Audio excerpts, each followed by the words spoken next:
தலைப்புச் செய்திகள்.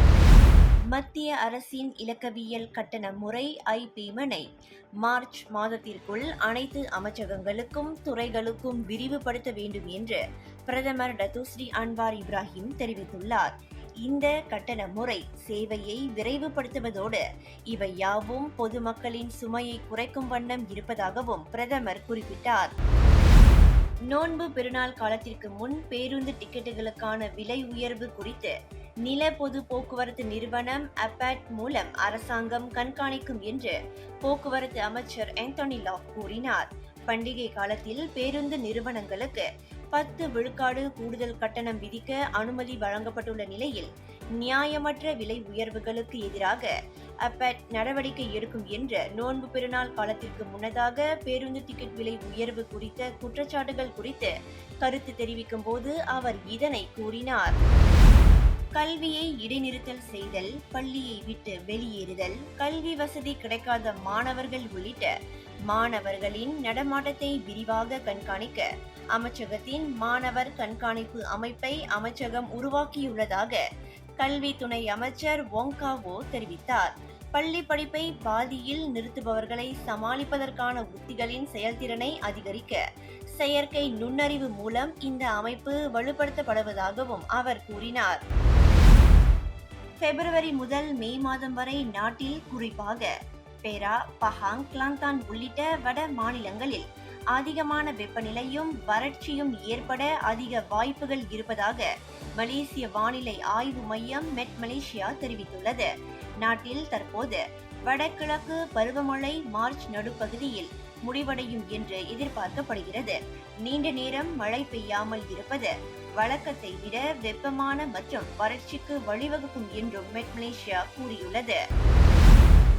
செயற்கை நுண்ணறிவு வளர்ச்சியால் வேலை வாய்ப்புகள் பறிபோகாது என்று பாரிஸ் மாநாட்டில் இந்திய பிரதமர் நரேந்திர மோடி தெரிவித்துள்ளார்.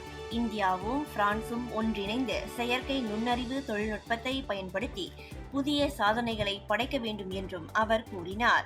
உதாரணமாக, மின்விளக்கு எரிக்க தேவைப்படும் எரிசக்தியில் மின்கலங்களை இயக்க வேண்டும் என்றும் அவர் கூறினார். பெண்களின் வேலை மற்றும் வாழ்க்கையை மேம்படுத்தவும் வேலை வாய்ப்புகளை அதிகரிக்கவும் ஆந்திர பிரதேச அரசு பெண்களுக்கு குறிப்பாக வீட்டிலிருந்து வேலை செய்யும் திட்டத்தை அறிமுகப்படுத்தியுள்ளது. தகவல் தொழில்நுட்பம் மற்றும் உலகளாவிய திறன் மையங்கள் கொள்கையின் ஒரு பகுதியாக இந்த நடவடிக்கை அறிவிக்கப்பட்டுள்ளதாக அம்மாநில முதலமைச்சர் சந்திரபாபு நாயுடு தெரிவித்துள்ளார்.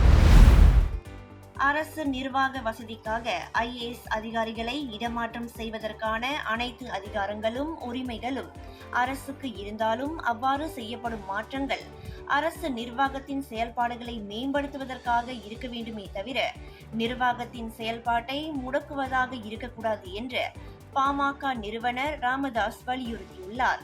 இப்போது செய்யப்பட்டுள்ள மாற்றங்கள் அரசு நிர்வாகத்தின் செயல்பாடுகளை மேம்படுத்த எந்த வகையிலும் உதவாது என்று அவர் கருத்து தெரிவித்துள்ளார். அமெரிக்க அதிபர் டொனால்ட் ட்ரம்ப் அனைத்து பிணை கைதிகளையும் பிப்ரவரி 15ஆம் தேதிக்குள் அமாஸ் விடுவிக்க வேண்டும், இல்லையெனில் கடும் விளைவுகளை சந்திக்க வேண்டியிருக்கும் என எச்சரித்துள்ள நிலையில் இஸ்ரேலிய பிரதமரும் அதே கெடுவை விதித்துள்ளார்.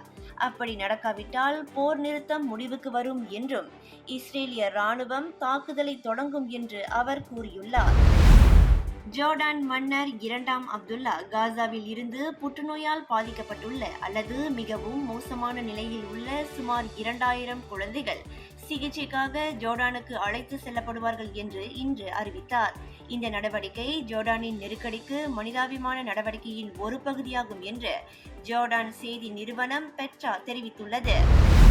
அமெரிக்க அதிபர் டொனால்ட் ட்ரம்பின் முடிவு தனது சொந்த நலன்களுக்கு முன்னுரிமை அளித்து உலக பொருளாதாரத்தை பாதிக்கிறது என்று குவைத் பிரதமர் ஷேக் அஹ்மத் அப்துல்லா அல் அஹ்மத் அல் சபா தெரிவித்துள்ளார். அவரது முடிவு உலக பொருளாதாரத்தில் பெரும் தாக்கத்தை ஏற்படுத்தும் என்று அவர் கூறினார். தெலுங்கு சினிமாவின் மெகா ஸ்டார் நடிகர் சிரஞ்சீவி மீண்டும் அரசியலுக்கு வரமாட்டேன் என்று திட்டவட்டமாக தெரிவித்துள்ளார்.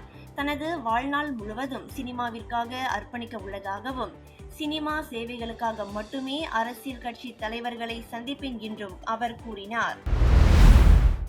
இன்று நடைபெற்ற badminton Asia mix team championships B குழுக்களுக்கான முதல் ஆட்டத்தில் தேசிய பூப்பந்து அணி ஹாங்காங்கிடம் 2-3 என்ற கணக்கில் தோல்வியடைந்தது. ராபின் சுற்று முறையில் நடைபெறும் இந்த போட்டியின் காலிறுதிக்கு முன்னேற வேண்டுமானால் மலேசியா நாளை இந்தோனேசியாவுக்கு எதிரான நடைபெறும் ஆட்டத்தில் வெற்றி பெற வேண்டும் என்பது குறிப்பிடத்தக்கது. மேலும் பல அண்மைய செய்திகளுக்கு நம்பிக்கையுடன் தொடர்ந்து இணைந்திருங்கள். நன்றி, வணக்கம்.